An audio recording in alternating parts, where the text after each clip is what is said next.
can share it. Okay, can you see my screen? Okay, so we see your screen. Yes. Okay, So, great. as we usually do, so you'll go through the presentation and then we'll have time for questions. Hopefully we'll have at least 2 questions for you from your classmates. All right, so also be mindful of time, so you're starting at 12:43. Okay, great. Hi, so again, my name is Caroline Graham. The name of my thesis, and again, please tell me if I'm pausing. The Wi-Fi isn't always super great in my room. I think it's usually okay, but just let me know. So my thesis is entitled Helping Clients Who Are Immigrants with Limited English Proficiency to Become More Independent in Navigating Their Personal Healthcare Needs by Using the Skills of Sharing Data and Identification of Major Learning in Medical Case Management. So just an overview, just an overview of what I'll be talking about. So again, it's within medical case management that I completed my senior internship. I worked with immigrants to foster independence within their navigating their personal health care. The 2 skills that I used from Schulman were sharing data and identification of major learning, which really helped me out with establishing that goal of independence with my clients. And then within my Christian practice, which I'll talk more about later, I looked really deeply into the verses 1 Thessalonians 5:11 and also the passage Matthew 25:35 through 40, which again I'll talk more about later. So again, my field placement is Nationality Service Center, or NSC. Its mission statement is that it welcomes and empowers immigrants to thrive in our communities and pursue a just future. The services offered by NSC are very extensive.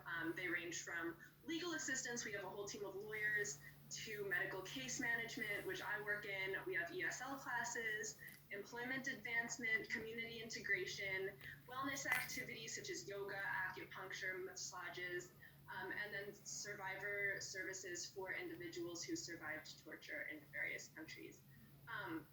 One area of policy that I really looked at in my thesis is public charge policy, also known as inadmissibility on public charge grounds ruling.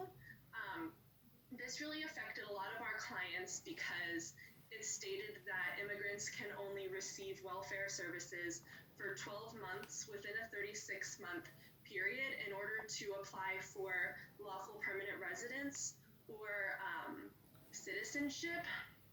This does not apply to individuals with refugee status, but it does apply to every other immigrant over the age of 21 who's not pregnant, and it really limits the services that they end up applying for, which ends up limiting their healthcare access and things like that. So that's definitely a policy that affects many of NSC's clients.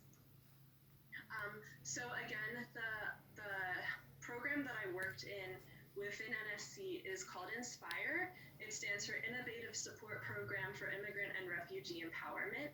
And the services that I personally did just on a daily basis was accompanying clients to doctor's appointments, welfare appointments, welfare applications, referrals to other programs within the agency, referrals to physicians. I did a lot of faxing over referrals to various doctors, transportation scheduling through Philadelphia's Logisticare program, interpreter requests through insurance companies, through doctors, interviews and assessments for incoming clients as well. So our client population is pretty broad. All of the clients that we serve are immigrants from various regions of the world. Many of our clients have refugee status. So in order to have refugee status, they have to come from like unsafe situations. There's a really long application process. Often the countries that they come from are war-torn. We have a number of clients from the Middle East, from East Africa, from East Asia, and countries such as Myanmar, and also from Ukraine. Also, all of our clients are individuals with limited English proficiency, and that is really an umbrella term for anybody that does not speak English fluently. They also have medical needs and disabilities, and this is, again, really broad.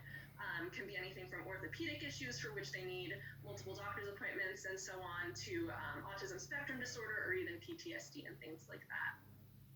So a number of the social issues that our clients face are language barriers. one really interesting study that I read in research for my practice project was a study that did focus groups of individuals with limited English proficiency who had doctors who used good interpreters. Not all doctors know that they're legally required to use interpreters, so a number of our clients have been to doctor's appointments where this doesn't happen.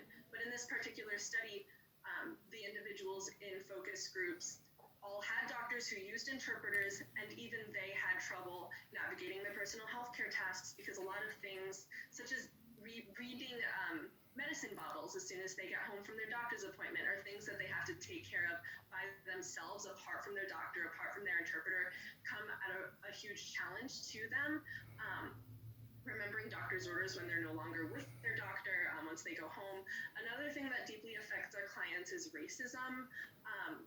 This is kind of where intersectionality plays in to the whole client situation, because we know that poverty affects immigrants more than it affects natural-born citizens.